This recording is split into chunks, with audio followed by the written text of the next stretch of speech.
السلام عليكم ورحمة الله وبركاته. إن الحمد لله الأكرم الذي خلق الإنسان وكرم وعلمه من البيان ما لم يعلم، فسبحان الذي لا يحصى امتنانه باللسان ولا بالقلم. نشهد أن لا إله إلا الله وحده لا شريك له، ونشهد أن سيدنا وحبيبنا ومولانا محمدا عبده ورسوله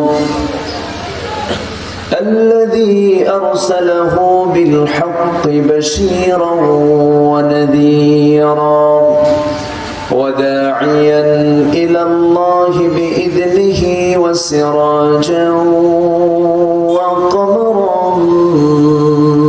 منيرا. فقد قال الله تعالى في كلامه المجيد وفرقانه الحميد: أعوذ بالله من الشيطان الرجيم. بسم الله الرحمن الرحيم. فاقرؤوا ما تيسر منه وأقيموا الصلاة وآتوا الزكاة وأقرضوا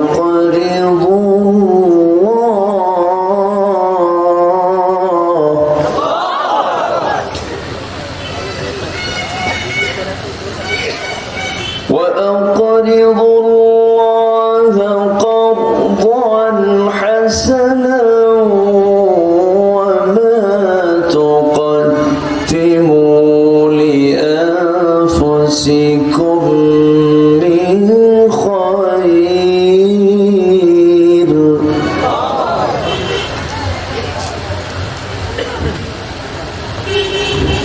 من خير تجدوه عند الله هو خيرا وأعظم أجرا واستغفروا الله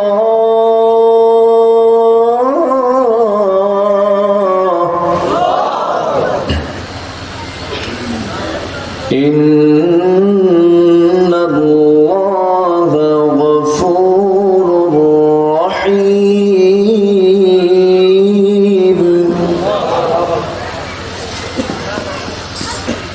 الله أكبر. بسم الله الرحمن الرحيم.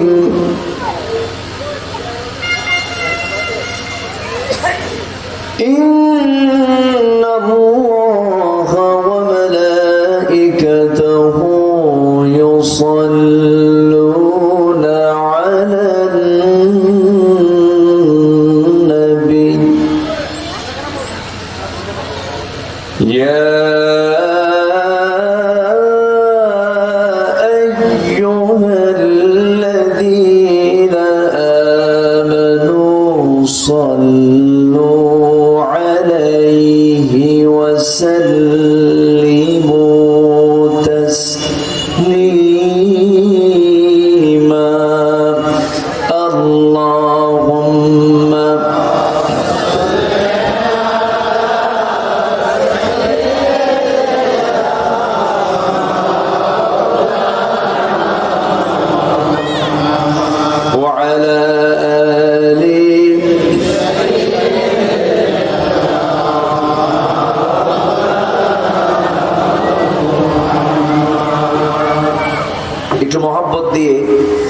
নবীর প্রেমে মাতোয়ারা হয়ে জবান খুলে সবাই বলুন আল্লাহুম্মা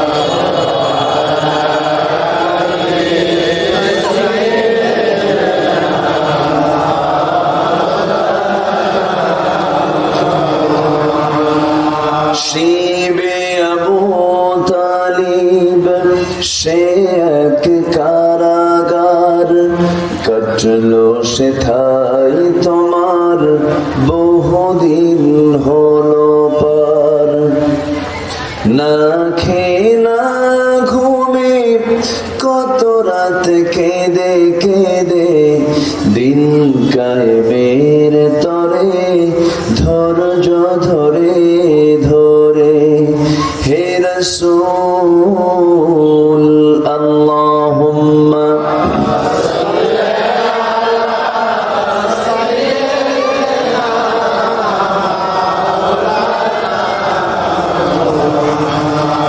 وعلى آل سيدنا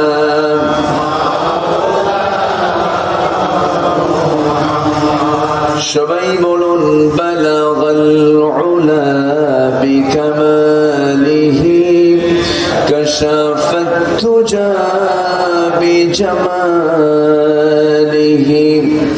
حسنت جميع خصاله صلوا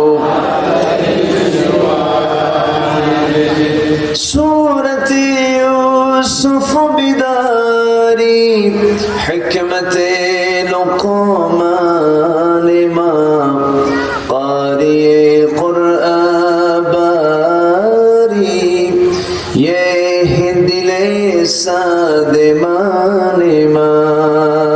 بلغ العلا بكماله كشف التجى بجماله حسنت جميع خصاله صلوا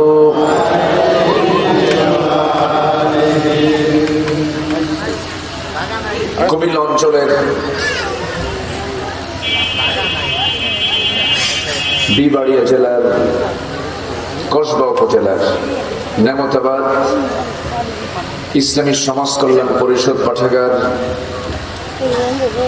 মাহফিল ইন্তেসামে কমিটি কর্তৃক আয়োজিত 18তম বার্ষিকী তাফসীরুল কোরআন মাহফিল 2021 দাখিল মাদ্রাসা মাঠে অনুষ্ঠিত দিনের বেলায় আয়োজিত আজকের এই মহৎ আয়োজনের সম্মানিত সুযোগ্য সভাপতি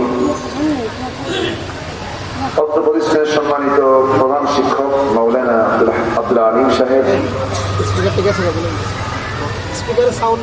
সহসভাপতি জনাব ওবায়দুল পারভেজ সাহেব, মাকসুদুর রহমান ভূঁইয়া সাহেব, আজকের প্রোগ্রামের বরেণ্য প্রধান অতিথি বিশিষ্ট ব্যবসায়ী ইসলাম দরদি ব্যক্তিত্ব জনাব ASM ওমর ফারুক স্বপন জাফরি, আজকের প্রোগ্রামে উপস্থিত হযরত উলামায়ে কেরাম, ফদলায়ে ইজাম, বিশেষ করে আজকের এই প্রোগ্রামের আমার পূর্বে যিনি কথা বলেছেন প্রকৃত দেশে আলেমে দ্বীন,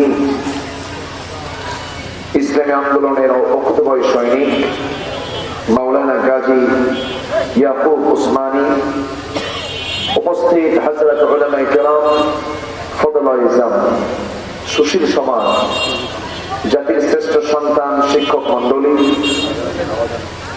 জাতির বিবেক সাংবাদিক বৃন্দ,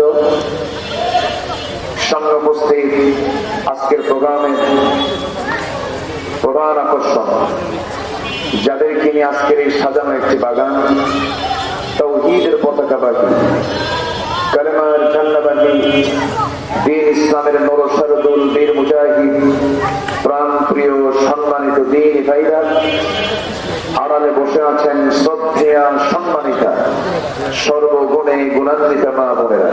আলোচনার প্রথমে আনুষ্ঠানিকতার মধ্য দিয়ে আমার পক্ষ থেকে আবারও সালাম, আসসালামু আলাইকুম ওয়া রাহমাতুল্লাহি তাআলা ওয়া বারাকাতুহু।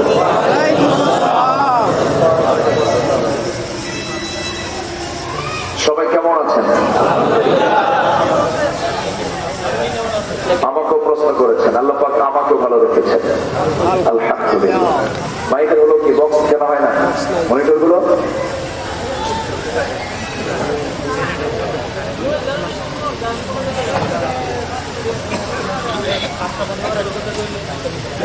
সম্মানিত হাজিরিন, আমরা আল্লাহর শুকরিয়া আদায় করি সেই মহান প্রভু যিনি আমাকে আপনাকে অসংখ্য লোকের মাঝ থেকে বাছাই করে, যিনি আমাকে আপনাকে এমন একটি জায়গায় দিনের সকল কাজকর্মে স্থগিত ঘোষণা করে, সকল ব্যস্ততাকে উপেক্ষা করে, যিনি এমন একটি সুন্দর আয়োজনে দ্বীনের আলোচনার একটি বৈঠকে আসার বসার তৌফিক দিলেন, সেই মহান জাল্লে শানহুর দরবারে আমরা সবাই লাখ কোটি শুকরিয়া আদায় করছি। সমস্বরে জোরালো কণ্ঠে বলে উঠছি আলহামদুলিল্লাহ। আবারও বলছি আলহামদুলিল্লাহ। চিৎকার মেরে বলছি আল্লাহুম্মা ইন্নী আসআলুকা আল হুদা ওয়াত তুকা ওয়াল আফাফা ওয়াল গিনা।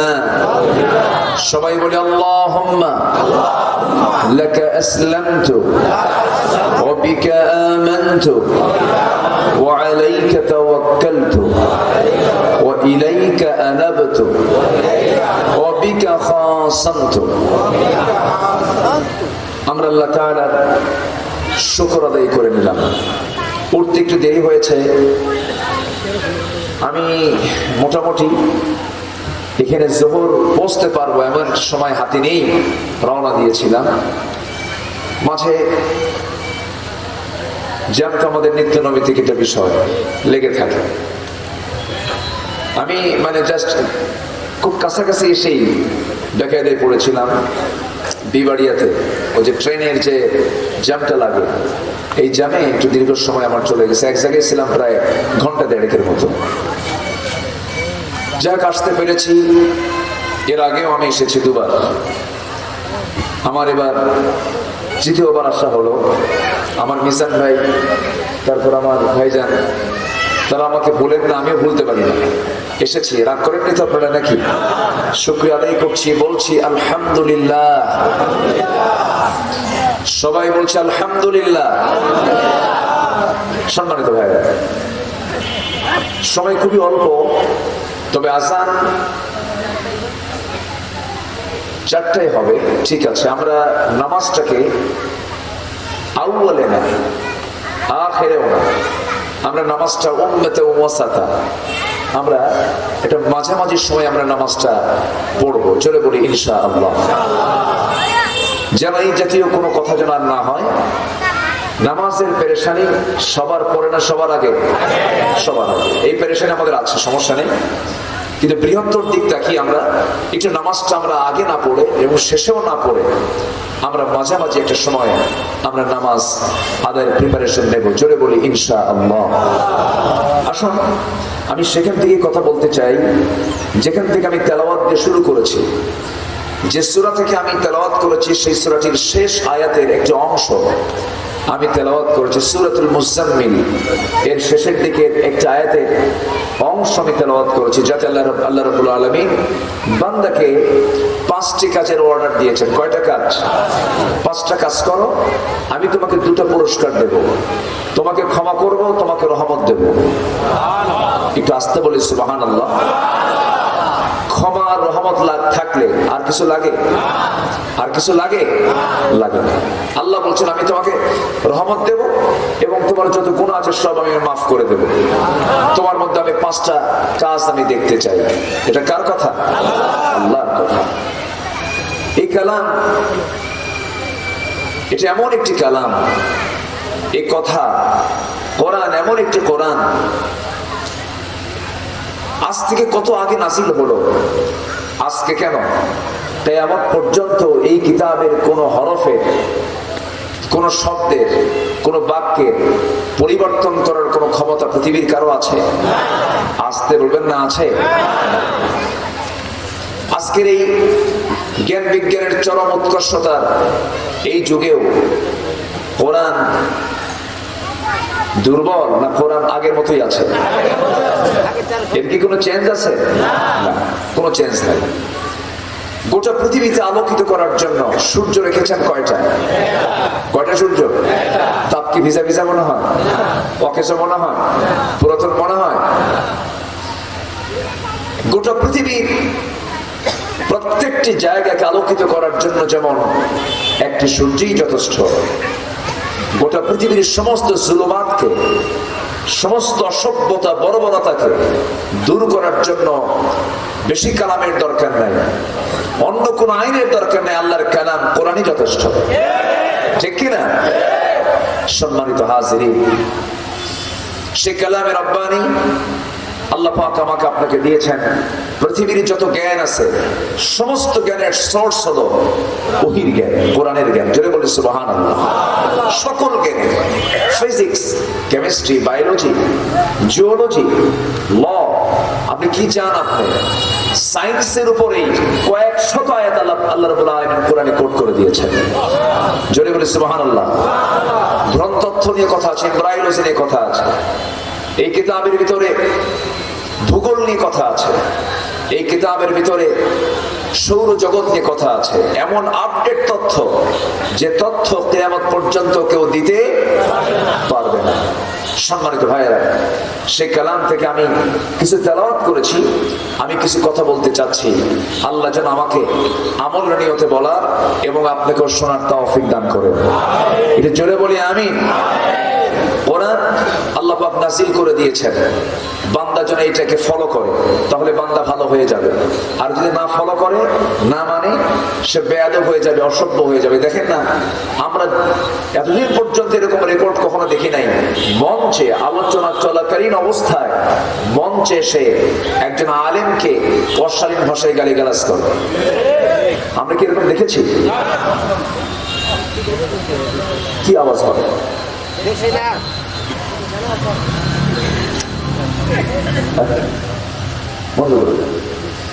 সম্মানিত ভাইয়েরা, আমরা এমন জাতীয় কোন অশালীন কোন আচরণ আমরা, আমার জানা মতো আমি ইতিপূর্বে এটা লক্ষ্য করিনি। মঞ্চে একজন আলেম কথা বলবেন, তার যদি কোনো কথার ভুল যদি বের হয়েও যায়, অবশ্যই সংশোধনের উত্তম পন্থা আছে না নাই? আসতে বলবেন না, আছে না নাই? আমরা কি করলাম এমন? আমি তেমন বড় কোনো আলেম না, ভাঙ্গচোরা মানুষ। আমরা কি করেছি এমন? দেশ স্বাধীন হয়েছে 1971 সালে, আজকে 2021 সাল। এই 50টি বছর ক্ষমতার চেয়ারে বসা ছিলেন কোন আলেম? ক্ষমতায় কি চেয়ারে কোন আলেমরা বসছে? অথচ আমাদের কেউ হাত ভাঙবে, কেউ হাত ভাঙতে চায়, কেউ ঘাড় মটকা দিতে চায়, আবার কেউ বলে খেলা হবে। আছে না? আসতে কোনো আছে না? আবার কেউ বলে 22 বছর তাহাজ্জুদ পড়ি, 70 রাকাত নফল নামাজ পড়ি। তোমরা আলেম হইছো পিটন খাইয়া, আর আমি ঘরে বসে আলিম বাতাসে মহা খা শিখছি। এত রাগ কেন? আমরা খেলবো কেন? আমরা খেলতে যাব না। জাহেলদের সঙ্গে খেলতে মানা করেছেন আমার আল্লাহ তাআলা, ঠিক কিনা? আবু জাহেলদের সঙ্গে কথা বলার কোনো দরকার নাই, খেলার কোনো দরকার নাই।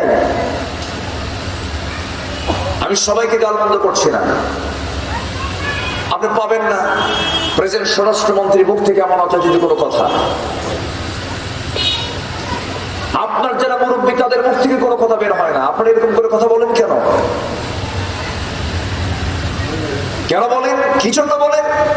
এর মূল কারণ আমরা বের করতে পেরেছি, মূলত তাদের সাথে কোরআনের কোনো সম্পর্ক নাই, ঠিক কিনা? আল্লাহ রাব্বুল আলামিন বলেন, যারা জাহেল হবে, মূর্খতা নিয়ে চলবে, তাদের সঙ্গে তোমরা কি করবে? ওয়া ইবাদুর রাহমানিল্লাযীনা ইয়ামশুনা আলাল আরদি হাওলান ওয়া ইযা খাতাবাহুমুল জাহিলুনা ক্বালু সালামা। জোরে বলি আল্লাহু আকবার। রহমানের যারা বান্দা হবে তারা বিনয়ী হবে, বিনম্রতায় তারা নুয়ে পড়বে, কোনো হটকারিতায় যাবে না, রূঢ় আচরণ করবে না। এবং যখন তারা জাহেলদের সামনে যখন মুখোমুখি হয়ে যাবে, সালাম দিয়ে তাদের কাছ থেকে তারা বিদায় নিয়ে নেবে। কোনো তর্কে জড়াবে না, কোনো ঝামেলায় জড়াবে না। এই আদবটা আমরা কোরআন থেকে নিয়েছি। আমার বন্ধুগণ, আজকে যেখানেই যাবেন অসামঞ্জস্যপূর্ণ একটা পরিবেশ আমরা লক্ষ্য করছি। ছোটজন বড়জনকে সম্মান দেয় না, বড়জন ছোটজনকে স্নেহ করে না। শ্রদ্ধা স্নেহ আজকে বিদায়ের পথে। সন্তান বাবাকে ধমক দেয়, সন্তান মাকে ধমকায়, কথা বলে। অধিকাংশ মসজিদ গুলোতে যদি আমরা দেখতে যাই, একটা প্রশ্ন করি, জবাব দেবেন, সত্যি করে বলবেন। মসজিদ গুলোতে ইমাম মুসল্লিকে ধমকায় না মুসল্লি ইমামকে ধমকায়? হ্যাঁ, এই রোগ এলাকাতেও আছে নাকি? মুসল্লি ইমামকে ধমকায়। আমরা কোথায় আছি? সেজদার জায়গা মসজিদ, সেখানেও যিনি নামাজের নেতৃত্ব দিচ্ছেন তিনিও ধমক খাচ্ছেন। মসজিদ কমিটির সভাপতির সাথে ইমামের দারুণ মারমার কাটকাট সম্পর্ক, হৃদয়ের কোনো মিল নাই। মানুষ বললে বলে ফেলে ইন্না লিল্লাহ, যখন শোনে মসজিদের সভাপতি মারা গেছে বলে আলহামদুলিল্লাহ। কি কথা কি বুঝতেছেন? কেন কেন এরকম হচ্ছে? শিক্ষাঙ্গনে যান, পবিত্র অঙ্গন শিক্ষাঙ্গন, শেখার জায়গা শিক্ষাঙ্গন, যান আপনি সেখানেও আপনি দেখতে পাবেন শিক্ষক ছাত্রকে ধমকায় না ছাত্র শিক্ষককে ধমকায়? ছাত্র শিক্ষককে ধমকায়। ছাত্র স্যারের রুমে ঢুকতেছে, স্যার ভয়ে থরথর করে কেঁপে কেঁপে দাঁড়ায় বলতেছে, বাবা তুই যা বলবি তাই হবে। ঠিক কিনা? কেন এগুলো কেন হচ্ছে? এগুলো হওয়ার মূল কারণ কিন্তু অন্য কিছু নয়। মূল কারণ একটাই, সেটা হলো আসল শিক্ষা থেকে জাতি বঞ্চিত আজ। ঠিক কিনা? আসল শিক্ষার অভাব। আজকে আনুষ্কা আর নাকি আনুষ্কার দিহান আনুষ্কা, আজকে এই মেয়েটার জীবন চলে গেল।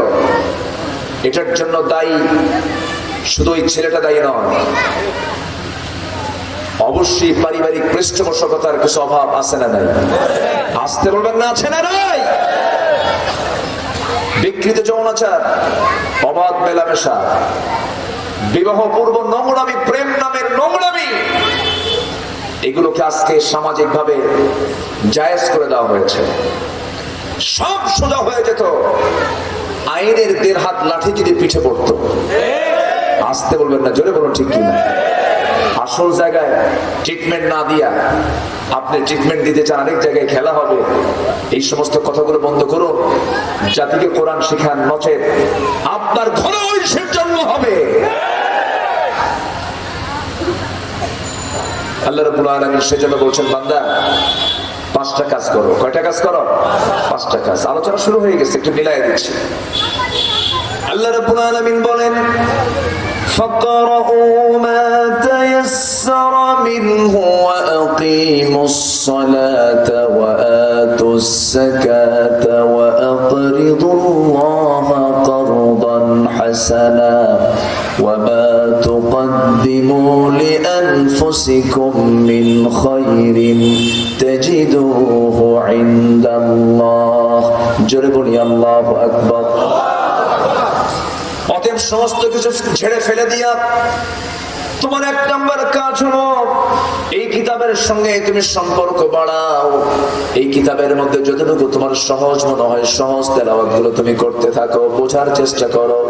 অনেক বড় চাচা আছে দেখবেন, বড় চাচাকে যদি বলা হয় চাচা কোরআনটা পড়ুন, সুন্দর করে সহি করে শিখে নেন, বড় চাচারা বলে বাবা মাথায় ঢোকে না। কিন্তু চাচাকে যখন প্রশ্ন করা হয় এবং জমির দাগ নাম্বার কত, 93 আছে না?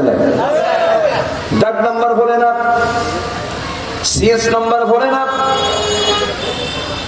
ওই চাচার কাছে কোন জমির খতিয়ান নাম্বার ভুল হয় না। জমির দলিল নিয়ে জজ কোর্টের সামনে সারাদিন ধৈর্য ধরে বসে থাকতে পারেন, আল্লাহর কালাম তিনি তেলাওয়াত করতে পারেন না, বোঝেন না। অবশ্যই অবহেলা আছে না নাই? আগ্রহের কমতি আছে না নাই?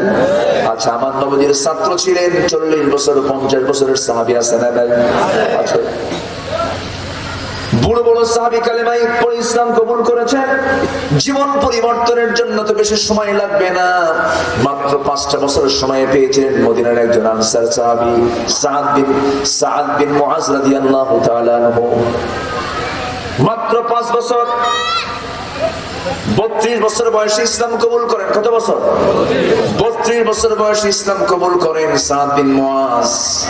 ইসলাম যখন কবুল করলেন, জীবনকে গড়ার জন্য বেশি সময়ের দরকার হয় না। 5ম হিজরিতে তার শাহাদাত বরণ হয়েছিল। মাত্র 5টা বছর তিনি পেয়েছিলেন সুযোগ। দিন পর পর তিনি 5 বছর পৃথিবীতে বেঁচে ছিলেন।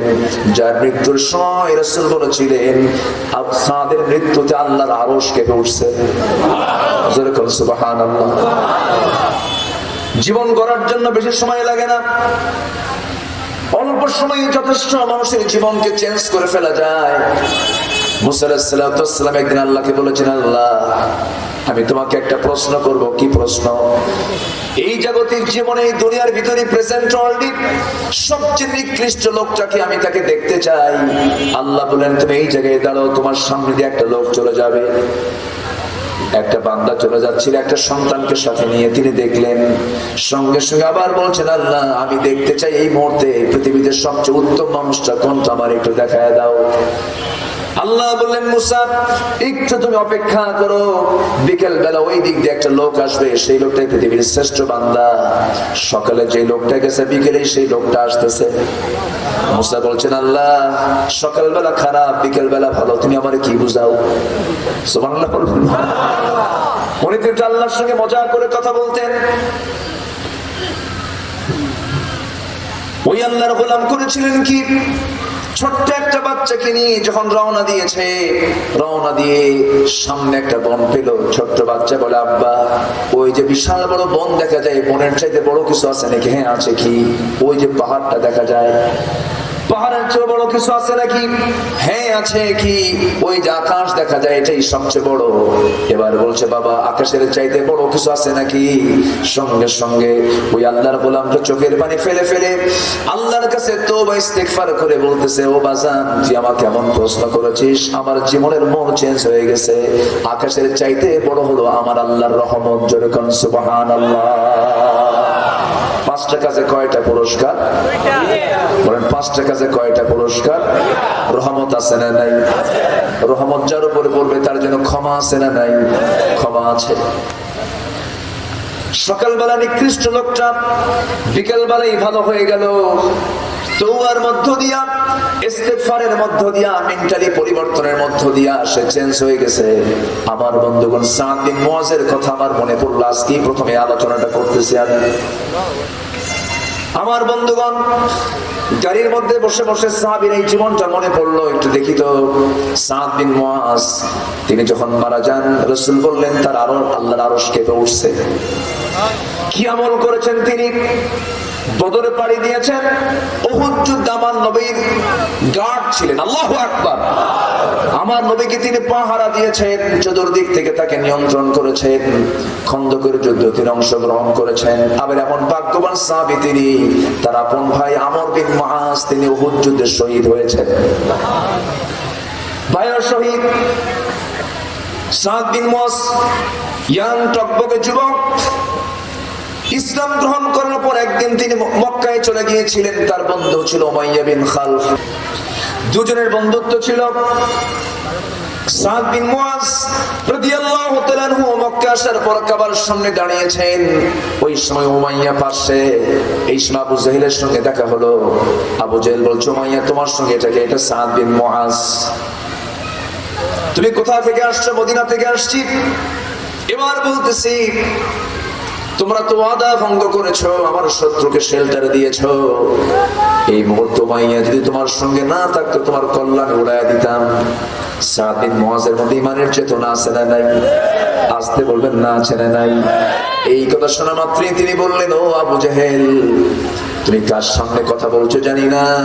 তুমি কি আমাকে দুর্বল কোনো মানুষ মনে করো নাকি? আজকে আমার বিরুদ্ধে কোনো অ্যাকশন নিতে যাবে, তোর মদিনার কেন্দ্রিক সমস্ত বিজনেস বন্ধ। আল্লাহু আকবার বলেন। বুকে কোনো ভয় আছে? বুকে কোনো ভয় আছে? সেখান থেকে বের হয়ে এসে উমাইয়াকে বলছে, উমাইয়া তুমি কি বলো যে তুমি আবু জেহেলের সামনে এরকম করে কথা বলতে পারলা? সাদ বিন মুআজ বলছেন, পৃথিবীতে আল্লাহ ছাড়া কাউকে ভয় করাই তো জায়েজ নাই। আল্লাহু আকবার। আমি ওকে ভয় করবো কেন? আমি ভয় করি কাবার মালিককে। যেটা কারণ সুবহানাল্লাহ। আমি তো তোমাদের বাড়িতে বেড়াতে আসি না, আমি মূলত এসেছি আল্লাহর ঘর দেখতে এসেছি। তিনি বলতেছেন, উমাইয়া তুমি যে আবুল হাকামের, যে আবু জেহেলের প্রশংসা করছো, সে আবুল হাকাম আবু জেহেল কিন্তু তোমাকে মেরে ফেলবে, সে তোমার হত্যাকারী। উমাইয়া বলছে, তোমাকে এটা কে বললো? রাসূল আমাকে বলেছেন। উমাইয়া তো মাথা খারাপ হয়ে গেছে। উমাইয়া মনে মনে চিন্তা করে, মুহাম্মদ যা কয় তা তো মহাসত্য, আমার মরণ তো এর হাতি হবে। আমার কথা কি বুঝে আসে? সম্মানিত ভাইয়েরা, সাদ বিন মুআজ কি জীবন গঠন করলেন! মাত্র 5 বছরে কি জীবনটাকে ঠেলে সাজায় নিলেন। শিরিক মুক্ত হয়ে, বেদাত মুক্ত হয়ে, কুফর মুক্ত হয়ে, তাগুতকে পরিহার করে ঈমানকে ধরলেন। জোরে বলি সুবহানাল্লাহ। ঈমান আগে আনতে বলেননি আল্লাহ, আগে কাফের হতে বলেছেন। আগে কি হতে বলেছেন? কাফের হতে বলবেন। হুজুর আপনারা কি কথা বলতেছেন? আগে কাফের হতে হবে, এরপরে ঈমানদার হতে হবে। হয়তো বলবেন, হুজুর কাফির হব কেমনে?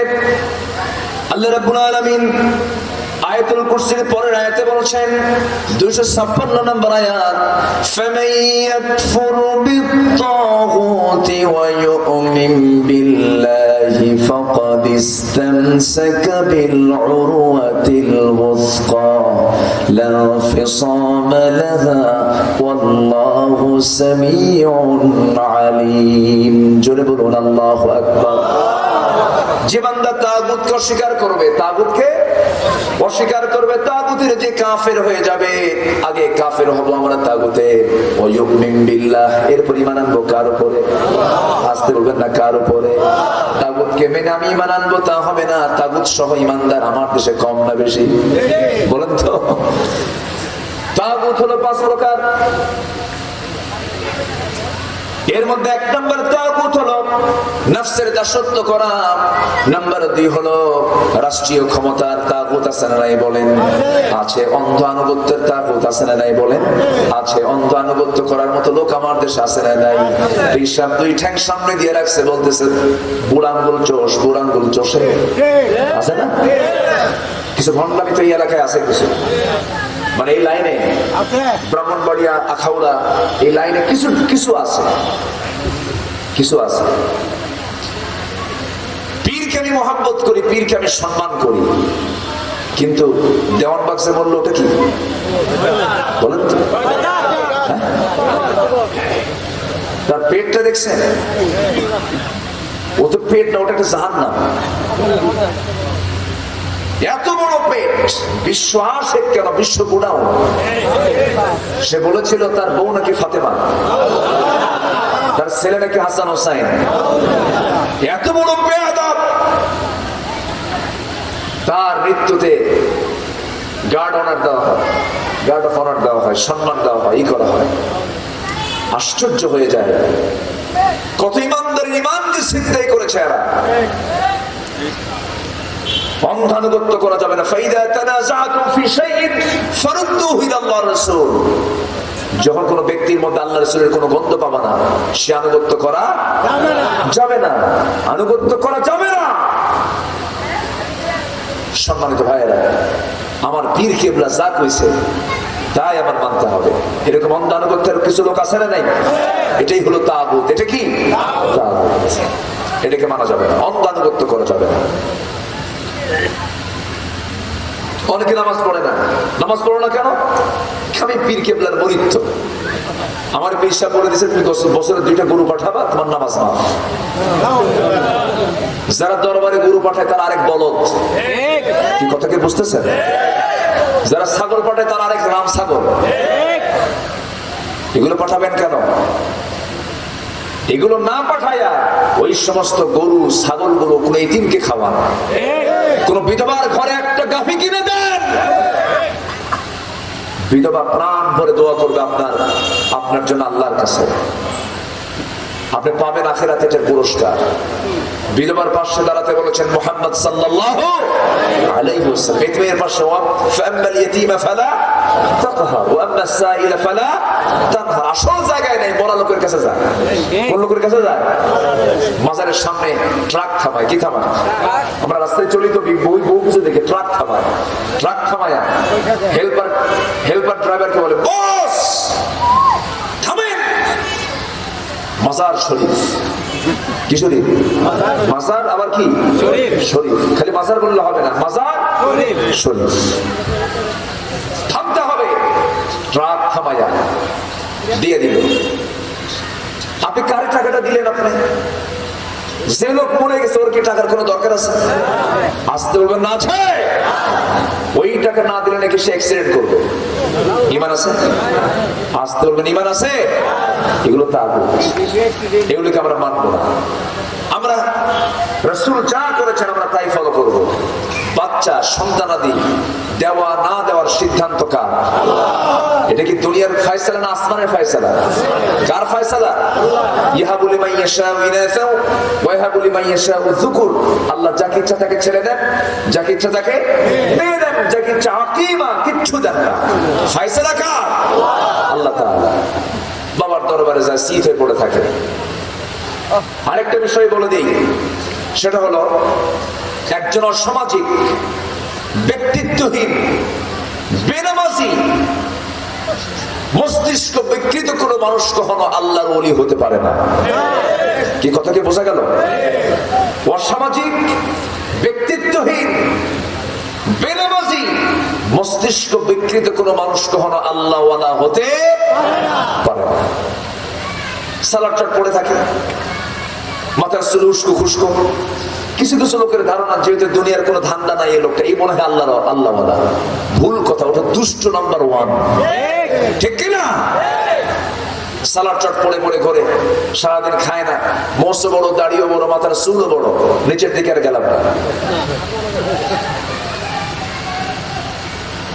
সম্মানিত ভাইয়েরা, এর পেছনে কিছু কিছু পাগল ছুটে আর বলে, বাবা বাবা এত বছর হলে বিয়ে করলাম, সন্তান দেওয়া হয় না বাবা। ও বাবা, একটা বাচ্চা দিবে না? ও কি বাচ্চা দেওয়ার মহাজন?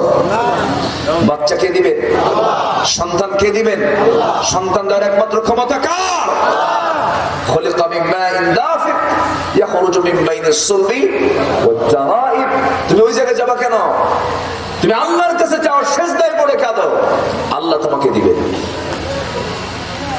বাবা কোনো কথা কেন? বাবা সালাদ চট করে হাঁটতেছে, হাঁটতে হাঁটতে লাগছে পেশাব, হাঁটতেছে আর পেশাব করতেছে। পেছন থেকে বলে, এই তো বাবার কেবল রহমতের পানি ঝরা শুরু হয়েছে। যেরকম নাউজুবিল্লাহ, এরকম মূর্খতা আছে না নাই? আছে না নাই? বাবা গোসল করে, সেই বাবার গোসলের পানি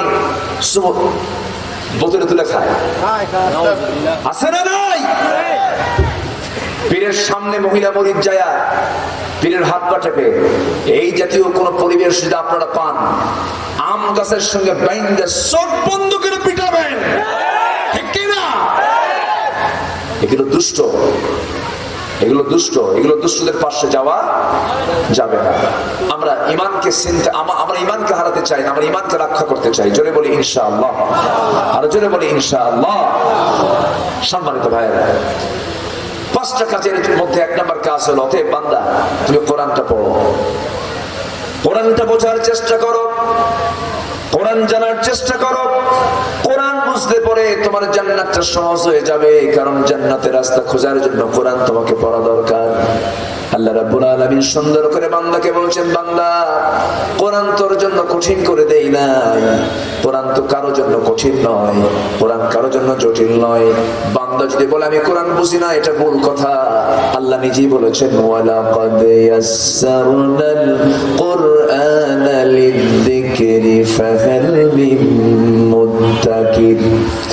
এই কথা একবার না, দুবার না, চারবার বলে দিলেন, তোমার জন্য বান্দা কোরআনটা সহজ করে দিয়েছে, কোরআনটা পড়ো। কোরআনের ব্যাখ্যা কোরআনে আছে না নাই? আসতে বলবেন না, আছে না নাই? সূরা ফাতিহা বলা হচ্ছে ইহদিনাস সিরাতাল মুস্তাকিম। আল্লাহ তাআলা সিরাতুল মুস্তাকিমের উপর আমাদেরকে, তুমি আল্লাহ আমাদেরকে সিরাতুল মুস্তাকিমের পথ দেখায় দাও। আবার সিরাতুল মুস্তাকিমটা কি? সূরা ইয়াসিনের তাফসীর আল্লাহ রাব্বুল আলামিন নিজেই করছেন, ওয়া আন ইয়াবুদুনি হাদা সিরাতুম মুস্তাকিম। জোরে বলুন আল্লাহু আকবার।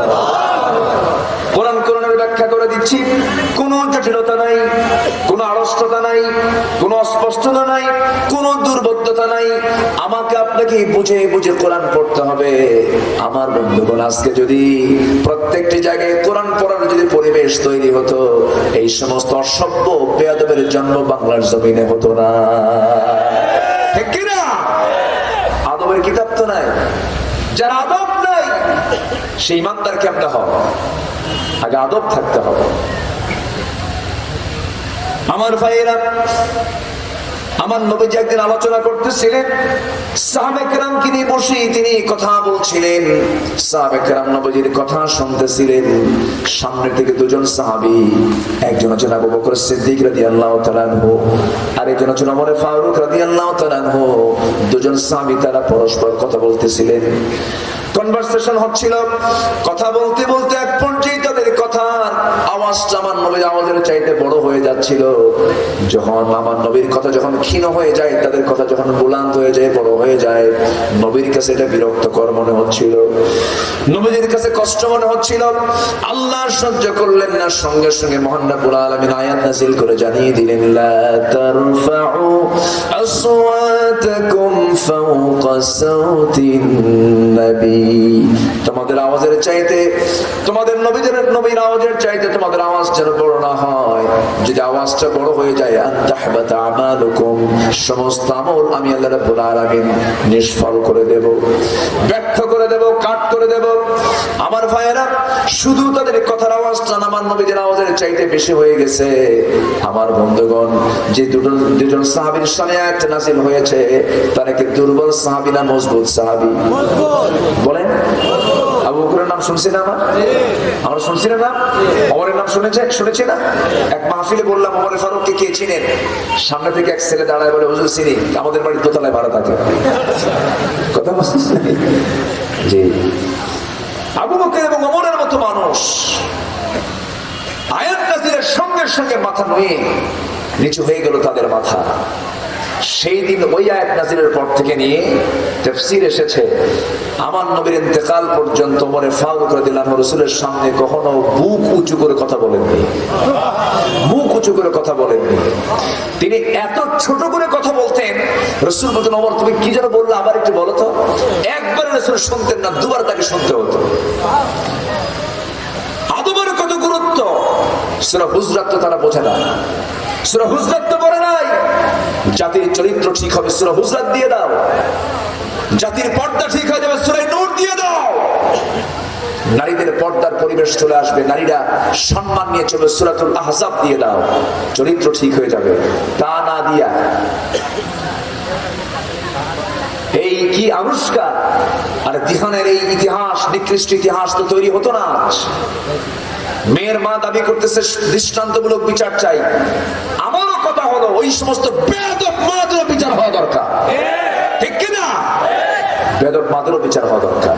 তোমার মেয়ে বিবাহ পূর্ব টাইমে তোমার মেয়ে তার বয়ফ্রেন্ডের বাড়িতে চলে যাচ্ছে, রাতের আধারে একাকী ঘোরাফেরা করতেছে, সে কোথায় যাচ্ছে, কি করছে, এই জাতীয় সংবাদ তুমি নেওয়ার প্রয়োজন মনে করো না। তুমি মা নামের কলঙ্ক, ঠিক কিনা? তোমার সন্তান সকালে কি খায়, দুপুরে কি খায়, কোথায় বেড়াতে যায়, তার বন্ধু বান্ধবকে, তুমি সন্তানের খোঁজ রাখো না, তুমি পিতা মাতার কলঙ্ক। আমাদেরকে বলে হুজুর একটু পিতা মাতার উপর ওয়াজ করেন, কেন? সন্তান খুব বেয়াদবি করে। আমি যদি উল্টা বলি, সন্তান কেন বেয়াদবি করে তুমি কি শিখাও? কি ঠিক কিনা? আসতে বলেন, জোরে বলেন ঠিক কিনা? এই জন্য পারিবারিক ভাবে আমাদের সচেতন হওয়ার দরকার আছে না নাই? সবার আগে সন্তানকে শেখাবো কি? জোরে বলেন, আরো জোরে বলেন। এখন অনেকে আফসোস করে, আমি গাজীপুরে গত 7 থেকে 8 মাস আগে আমি বৃদ্ধাশ্রমে গিয়েছিলাম। গাজীপুরে কিছু বৃদ্ধাশ্রম গড়ে উঠেছে, এটা একটা নোংরা পদ্ধতি, পশ্চিমা পদ্ধতি। মুসলিম দেশের জন্য এটা একটা কলঙ্কজনক অধ্যায়। মুসলিম দেশে কোনোদিন বৃদ্ধাশ্রম গড়ে উঠতে পারে না, ঠিক কিনা? এটা গড়ে উঠেছে কেন? দেখার মতো লোক নাই। আমি একদিন গেছি ভিতরে যাই, দেখি বেশ কিছু বড় মানুষ সেখানে বসে আছে, অসহায়ের মতো বসে আছে। ভিতরে ঢুকলাম, ঢুকে সালাম দিলাম। চোখে কম দেখে, কানে কম শোনে। বললাম, চাচা আপনি কি করতেন? আমি একজন সচিব ছিলাম। কি ছিলেন? সচিব। ছেলেরা কি করে? ছেলেরা অনেক প্রতিষ্ঠিত, তার বাবা অনেক বড় হয়ে গেছে, ওরা আমাকে দেখার সময় পায় না। কথা বোঝেন নাই? আচ্ছা, এক মাকে বললাম, মা আপনি এখানে কতদিন? 4 বছর যাবত। আপনার ছেলে নাই? কি আছে বাবা? একটা ছেলে ডাক্তার আছে, সে চিকিৎসা করে মানুষের, কিন্তু আমার চিকিৎসা নাই। সম্মানিত ভাইয়েরা, কলঙ্কজনক অধ্যায়গুলো আরো বাড়বে, আরো আনুষ্কা দিহানের ইতিহাস তৈরি হবে, আর ঐশীর ইতিহাস তৈরি হবে। সব বন্ধ হয়ে যাবে, শুধুমাত্র চালু করে দিতে হবে কোরআনের চর্চা, কোরআনের শিক্ষা আর কোরআনের আইনের বাস্তবতা সমাজে চালু করতে হবে। সবাই কি চান? সবাই কি চান? চান কারা হাত উঁচু করে দেখান।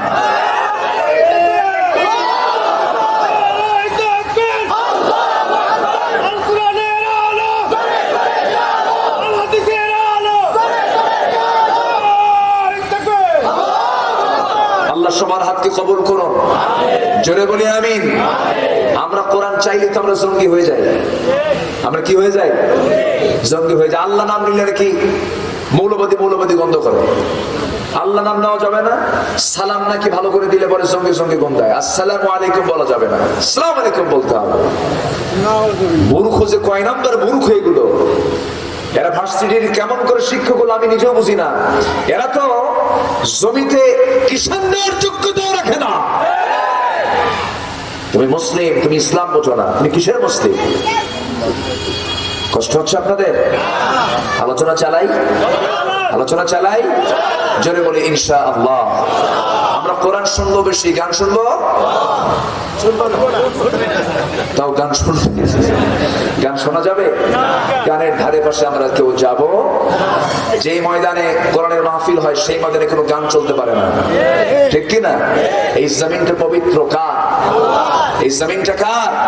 এখানে কোনো নোংরা নাপাকি কাজ করতে দেওয়া যাবে? কিন্তু নাপাকি আছে না নাই? নোংরামি আছে না নাই? আচ্ছা, এগুলোকে বন্ধ করতে হবে। تعاونوا على البر والتقوى ولا تعاونوا على الاثم والعدوان। ভালোর কাজে সহযোগিতা, মন্দ কাজে কি বাধা দিতে হবে। এই দায়িত্ব আমাকে কে দিয়েছেন? আল্লাহ দিয়েছেন। এগুলো কোরআন আমাকে শিখিয়ে দিয়েছে। একটু কান লাগান। আর কিছু সময় কথা বলবো। জীবন পরিবর্তনের জন্য তো বেশি ওয়াজ লাগে না। যে কোনো মুহূর্তে আমি আপনি দুনিয়া থেকে বিদায় নিয়ে নেব। এই গড়াই দেহটা একদিন সব মাটি খেয়ে ফেলবে। কেউ আমরা বাঁচার জন্য আসি নাই। এই নখের যত্ন কত মেয়েরা কতবার নেয়, নীল পলিশ লাগায়। 3-4 দিন পর মরে যাওয়ার 3-4 দিন পর নখগুলো খসে পড়বে। 5 দিন পরে চুলগুলো খসে পড়বে। 7-8 দিনের মাথায় পেটের সমস্ত নারী পড়ি, চোখ কান নাক দিয়ে বের হয়ে যাবে। 60 দিন যখন পূরণ হয়ে যাবে, 60 দিন পর দেখা যাবে গোটা বডিতে হাড় ছাড়া গোটা দেহের মধ্যে কিছুই নাই। সব প্রকার পেটের মধ্যে আমার দেহ সব চলে গেছে। কিসের তাকাব্বুরি আমরা করব? কিসের অহংকার আমরা করব? এই যে সামনে বিশাল একটি সময় পড়ে আছে চিরস্থায়ী জীবনের জন্য, আমরা ক্ষণস্থায়ী জীবনকে আমরা কেন গ্রহণ করব বেশি করে? ক্ষণস্থায়ী জীবনকে আমরা বর্জন যদি করতে পারি, অন্যায় কাজগুলোকে যদি বাদ দিয়ে যদি চিরস্থায়ী জিন্দেগির জন্য কাজ করতে পারি, এটা আমার জন্য কল্যাণ না মহা কল্যাণ? কল্যাণ না মহা কল্যাণ? মহা কল্যাণ। আমার বন্ধুগণ যেমনটি করে সাহাবায়ে কেরাম করেছেন, দুনিয়াকে তুচ্ছ ভেবেছেন, তারা দুনিয়াকে হালকা মনে করেছেন। দুনিয়াতে একভাবে পার হবে, মন্ত্রীরও পার হয়, প্রেসিডেন্টেরও পার হয়, আবার রাস্তার যে ফকির তারও পার হয়ে যায়। কিন্তু সামনে যে দিনটা আসতেছে, এই দিন শুরু হবে কিন্তু কখনো শেষ হবে নাকি? শেষ হবে না। চিরস্থায়ী জীবন সামনে পড়ে আছে, সেই জীবনের জন্য আমরা কাজ করব। সাহাবায়ে কেরাম কি পরিমাণ তারা আখিরাতের চিন্তা লালন করেছেন, দিনকে গ্রহণ করতে গিয়ে সব উজাড় করে দিয়েছেন। একজন সাহাবীর কথা মনে হয়ে গেল, একজন সাহাবী দিন গ্রহণ করেছেন, বাপ তিনি আর ছোট্টবেলায় হারিয়ে ফেলেছেন, চাচার কাছে মানুষ হয়েছেন। সেই চাচার কাছে সংবাদ চলে গেল, ভাতিজা নাকি ইসলাম কবুল করেছে। ভাতিজাকে সামনে ডেকে এনে বলতেছে, ভাতিজা আমি তোকে ছোট্টবেলা থেকে মানুষ করেছি, আমি তোর বাবার ভূমিকা পালন করেছি, তুই এতিম ছিলি, তোর জন্য কত সম্পত্তি কিনে তোর নামে দলিল করে দিয়েছি, আজকে তুই ইসলাম নাকি কবুল করেছিস, কতটুকু সত্য? ভাতিজা তার চাচাকে বলে, আপনি আমাকে এমন করে প্রশ্ন করেন কেন? আকাশের সূর্য উদয় যেমন সত্য, আমার দিন গ্রহণ করা তেমনই সত্য। আস্তে কোন সুবহানাল্লাহ। কোন কথার মধ্যে কোন মার প্যাঁচ আছে নাকি? কোন প্যাঁচ আছে? সোজা বলে ফেললেন, আমরা চলবো, আমরা বলবো, চলবো সোজা পথে না বাঁকা পথে? যা বলবো সোজা না বাঁকা? সোজা কথা বলে ফেলবো। জান্নাত বাঁকা পথে না সোজা পথে? সোজা কথা বলবো, সোজা পথে চলবো, সোজা জান্নাতে আমরা চলে যাবো। চলে বলি ইনশাআল্লাহ।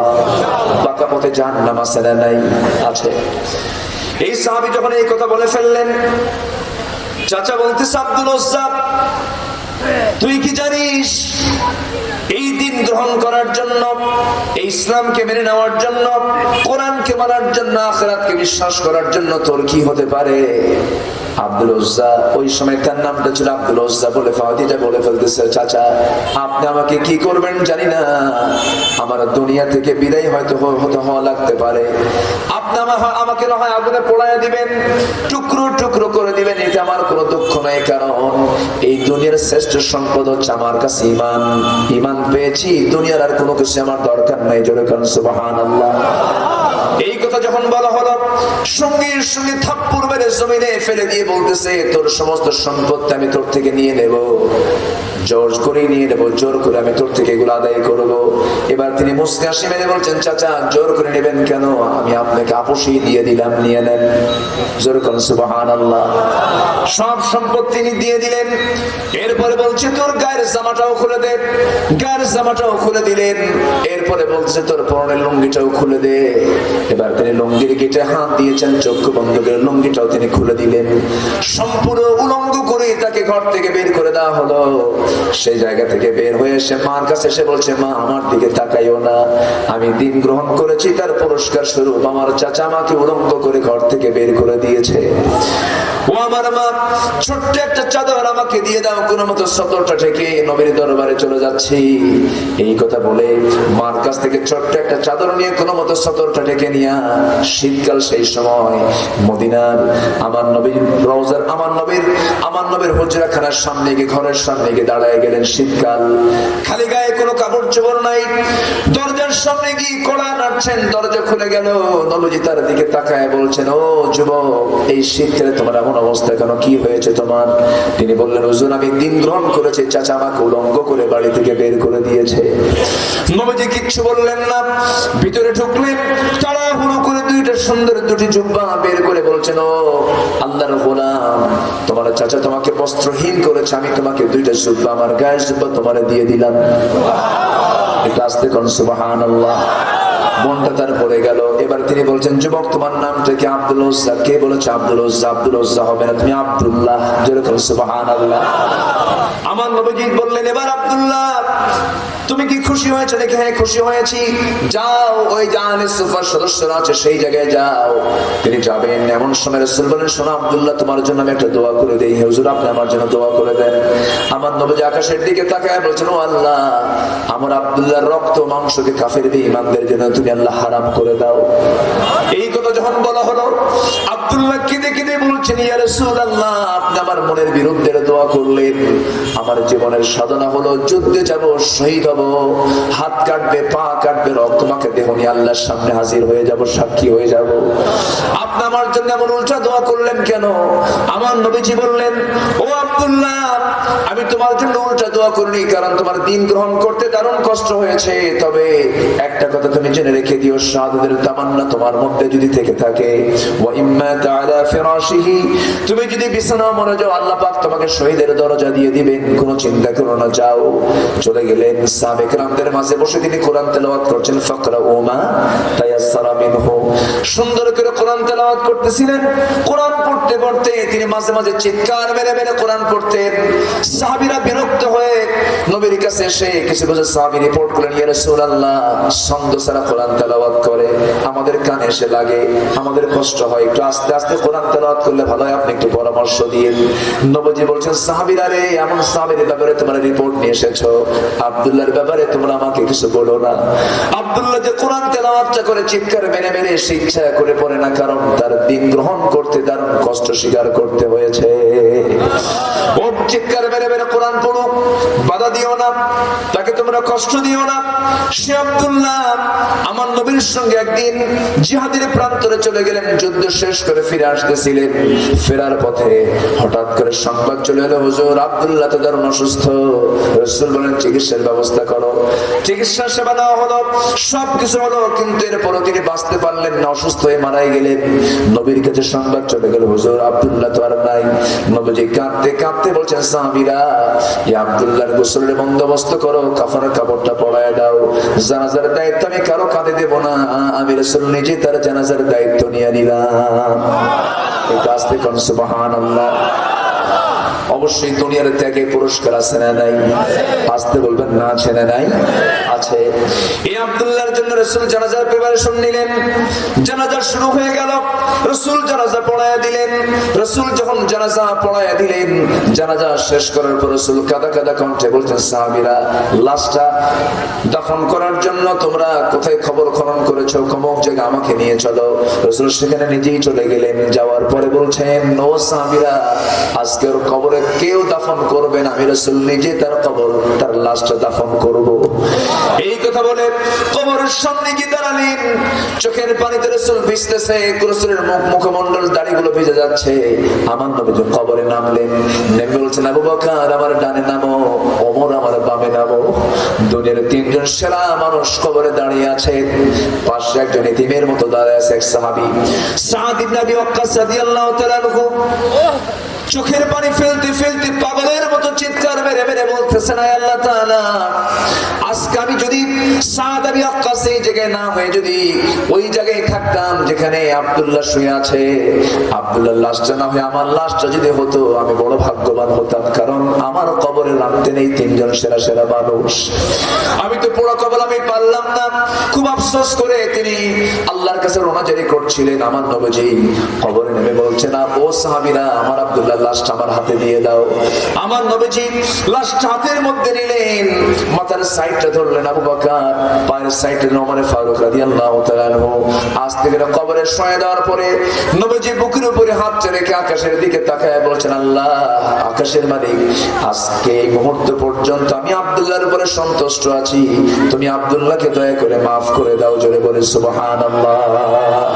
আমার ভাইরা, সেজন্য আমরা যদি দ্বীনকে সত্যিকার অর্থে যদি গ্রহণ করতে চাই, সলিড ধরতে হবে আর সিদ্ধান্ত নিতে হবে, এই আয়াতের উপরে জীবনটা করতে হবে। সবাই বলুন, ইন্না সালাতি ওয়া নুসুকি ওয়া মাহইয়ায়া ওয়া মামাতি লিল্লাহি রাব্বিল আলামিন। সবাই বলুন, ইন্না সালাতি ওয়া নুসুকি ওয়া মাহইয়ায়া ওয়া মামাতি লিল্লাহি রাব্বিল আলামিন। আমার নামাজ, আমার জীবন, আমার মরণ, আমার কোরবানি, সমস্ত কিছু সব কার জন্য? আসতে বলবেন না, কার জন্য? আল্লাহর জন্য হতে হবে। আমার ভাইরা, আমার বন্ধুগণ, এই জন্য আমাদের এক নম্বর কাজ হলো আমরা কোরআনের সঙ্গে সম্পর্ক রাখবো বেশি। নাম্বার 2 হলো আল্লাহ বলেছেন, শোনো, যে কোরআন দিয়া, যে কোরআন তুমি তেলাওয়াত করবে, সেই কোরআন দিয়ে তোমাকে নামাজটা পড়তে হবে। ওয়াকিমুস সালাহ, নামাজ কায়েম করবে। নামাজ পড়ো কথাটা আসছে একবার, নামাজ কায়েম করো কথা আসছে একবার না বারবার? একবার না। তোমরা কি করো? নামাজ কায়েমের জন্য ব্রতী হয়ে যাও। নামাজ কায়েম হয়ে গেলে পরে যাকাতও কায়েম হয়ে যাবে। নামাজের সঙ্গে যাকাতের সম্পর্ক দূরবর্তী না নিকটবর্তী? আস্তে দূরবর্তী না নিকটবর্তী? একদম সঙ্গে সঙ্গে লাগানো। নামাজ যেখানে কায়েম হয়ে যাবে সেখানে অর্থনৈতিক নিশ্চয়তা চলে আসবে। নামাজ যেখানে কায়েম থাকবে না সেখানে অর্থনৈতিক নিশ্চয়তা থাকবে না। আমার দেশে অর্থনৈতিক নিশ্চয়তা আছে নাকি? যাকাত আছে না সুদ আছে? যাকাত না সুদ? সুদ কোন হাসি মনে হয় কসবাই নাই। আচ্ছা আছে সুদ কোন আমার হাসি? হ্যাঁ, আমি বুঝি নাই কি যেন বললেন।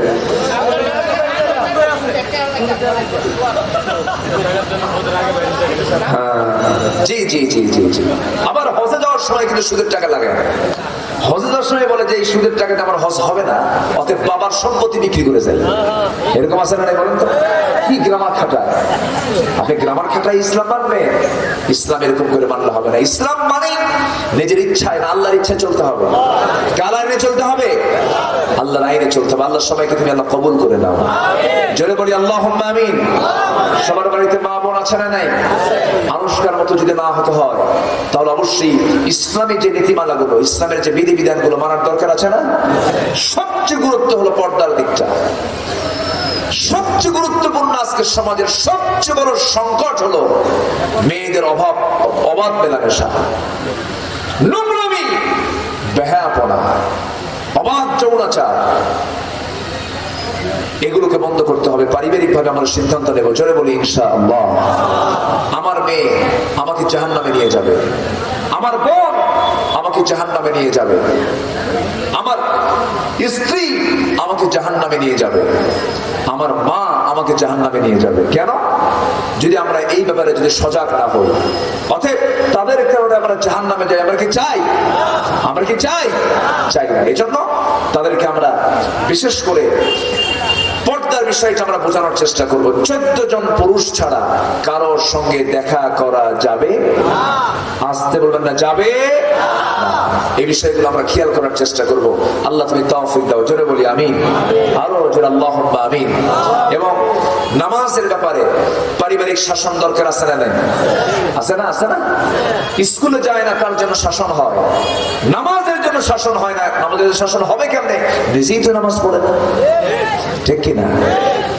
আপনি সন্তানকে নেশা মুক্ত রাখবেন কেমনে? আপনি নিজেই তো নেশা করেন। এই জন্য আমরা সবাই সজাগ হব। জোরে বলি ইনশাআল্লাহ। আল্লাহ তুমি সবাইকে সেই তৌফিক দিয়ে দাও। আজান হয়েছে, আরো 10-15 মিনিট আগে আজান হয়ে গেছে।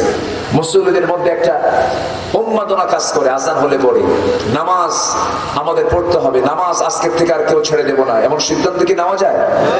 নেমাতবাদের কোনো ঘরে আর বেনামাজি থাকবে না। এই মাহফিল থেকে এই সিদ্ধান্ত আমরা নেব যে নেমাতবাদের প্রত্যেকটা ঘরে কোনো বেনামাজি মানুষ থাকবে না। সবাইকে 5 ওয়াক্ত নামাজ আমাদের পড়তে হবে। রাজি আছেন তো সবাই? কারা কারা 5 ওয়াক্ত নামাজ পড়ে হাত তুলে দেখান তো। জোরে বলি ইয়া আল্লাহ। আরো জোরে ইয়া আল্লাহ, ইয়া রহমান।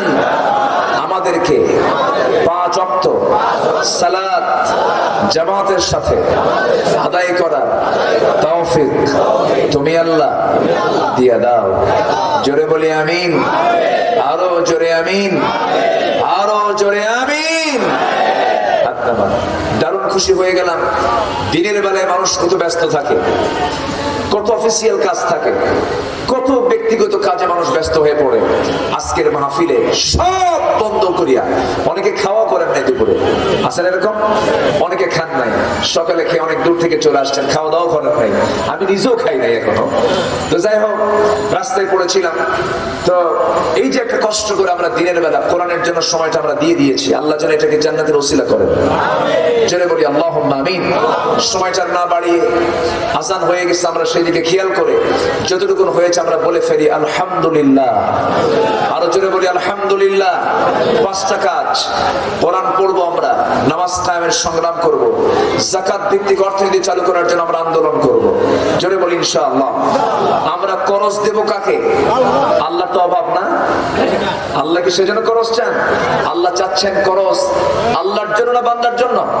বান্দার জন্য। আমা তুকাদ্দিমু লিআনফুসিকুম মিন খাইরিন তাজিদুহু ইনদাল্লাহ। আচ্ছা, এরপরে নাম্বার 5 হলো ওয়াস্তাগফিরুল্লাহ। তুমি আল্লাহর কাছে মাফ চাও। রাসূল মাফ চেয়েছেন, রাসূলের কি কোনো গুনাহ ছিল? এরপর রাসূল মাফ চেয়েছেন, ফাসাব্বিহ বিহামদি রাব্বিকা ওয়াস্তাগফিরহু ইন্নাহু কানা তাওয়াবা। বান্দার দায়িত্ব হলো মাফ চেয়ে নেওয়া। আল্লাহ পাক বলেছেন 5টা কাজ করবা, ইন্নাল্লাহা গফুরুর রহিম, আমি তোমাকে ক্ষমা করব, রহমত দেব, জোরে বলি সুবহানাল্লাহ। সবাই বসুন, আমরা চাইবো কার কাছে? আমরা এখন আল্লাহর কাছে চাইবো, আল্লাহ যেন আমাদের গুনাহগুলোকে মাফ করে দেন। আসুন আমরা সবাই ইস্তিগফারের মধ্য দিয়ে আমরা দোয়ার দিকে চলে যাচ্ছি।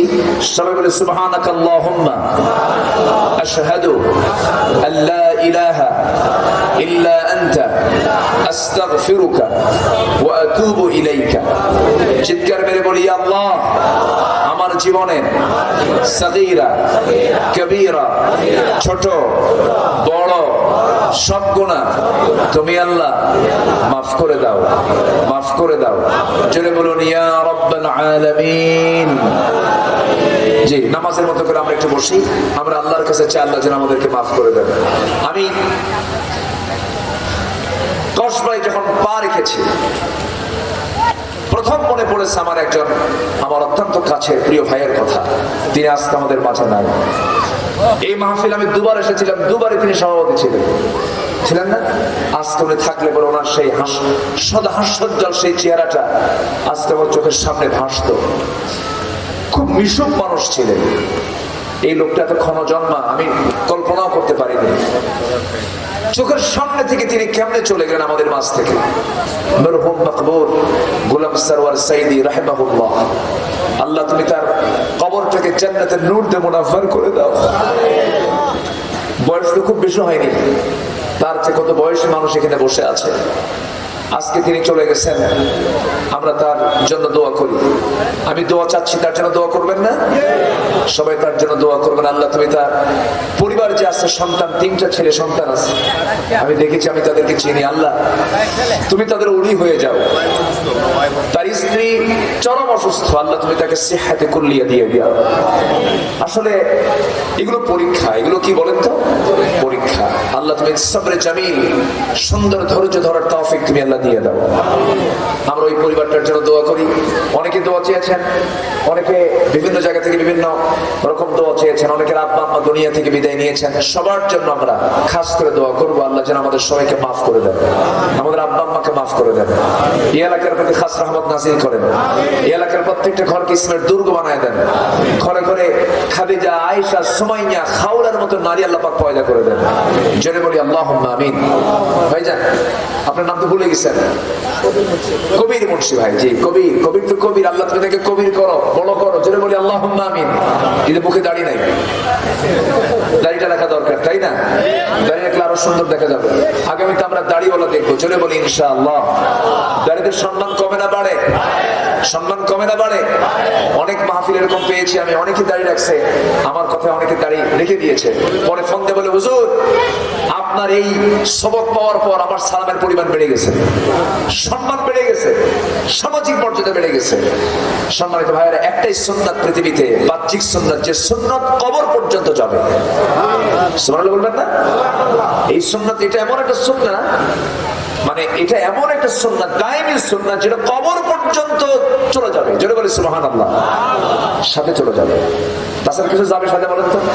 সাথে কিন্তু কিছু যাচ্ছে না, বডির সাথে একটা পুরোপুরি একটা সুন্নাত চলে যাচ্ছে কবর পর্যন্ত। অত্যন্ত গুরুত্বপূর্ণ এটা, আমরা এটা ফলো করব।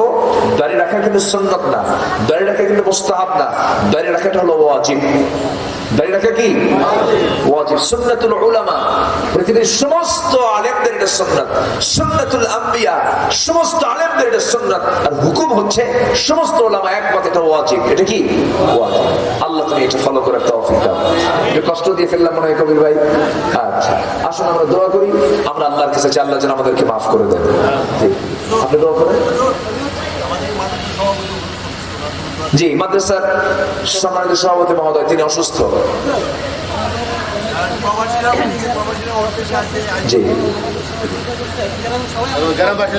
আলহামদুলিল্লাহ। আমরা প্রবাসী যারা এই গ্রামের যারা প্রবাসী আছেন তারা অনেক সহযোগিতা করেছেন মাহফিলটার জন্য। আল্লাহ এই প্রবাস জীবনকে সুখময় করে দাও। এখন তো এই করোনা কালে গোটা পৃথিবীতে একটা বিশাল ফিনান্সিয়াল ক্রাইসিস সৃষ্টি হয়েছে, অর্থনৈতিক একটা ক্রাইসিস তৈরি হয়েছে। আল্লাহ তুমি এই ক্রাইসিসকে উত্তরণ করে প্রবাসী ভাইদেরকে তুমি আল্লাহ আবার স্বাভাবিক পর্যায়ে ফিরে আসার তৌফিক তুমি আল্লাহ দিয়ে দাও। এই গ্রামের যত বাসিন্দা আছেন তুমি সবাইকে তুমি আল্লাহ দ্বীনের জন্য কবুল করে নাও। যারা যারা দান করেছেন সবার দানকে তুমি আল্লাহ কবুল করে নাও। মাহফিলের কিছু অপোজিট কিছু লোক আছে না নাই, অপোজিশনে কিছু লোক আছে না নাই, আমরা তাদের জন্য দোয়া করি আল্লাহ তুমি তাদেরকে হেদায়েত দিয়ে দাও। জোরে বলি আমিন। মাহফিলকে কেন্দ্র করে যদি গন্ডগোল লাগান, আপনি কোরআনের সঙ্গে গন্ডগোল করলেন, আপনি জাহান্নামী, ঠিক কি না? কোরআন সবার উপরে রাখতে হবে। কোরআনকে সামনে রেখে আমি যদি চলি তখন আর কোনো গন্ডগোল হবে না। মাহফিল হলো মৌচাক, মৌচাকে মধু থাকে, আপনি মধু নিবেন, মৌমাছির সঙ্গে গন্ডগোল করা যাবে না। মৌমাছির সঙ্গে পীড়িত করতে হবে, কারণ সে পাহারাদার। তোমরা কি করো? নামাজ কায়েমের জন্য ব্রতী হয়ে যাও। নামাজ কায়েম হয়ে গেলে পরে যাকাতও কায়েম হয়ে যাবে। নামাজের সঙ্গে যাকাতের সম্পর্ক দূরবর্তী না নিকটবর্তী? আস্তে দূরবর্তী না নিকটবর্তী? একদম সঙ্গে সঙ্গে লাগানো। নামাজ যেখানে কায়েম হয়ে যাবে সেখানে অর্থনৈতিক নিশ্চয়তা চলে আসবে। নামাজ যেখানে কায়েম থাকবে না সেখানে অর্থনৈতিক নিশ্চয়তা থাকবে না। আমার দেশে অর্থনৈতিক নিশ্চয়তা আছে নাকি? যাকাত আছে না সুদ আছে? যাকাত না সুদ? সুদ কোন হাসি মনে হয় কসবাই নাই। আচ্ছা আছে সুদ কোন আমার হাসি? হ্যাঁ, আমি বুঝি নাই কি যেন বললেন।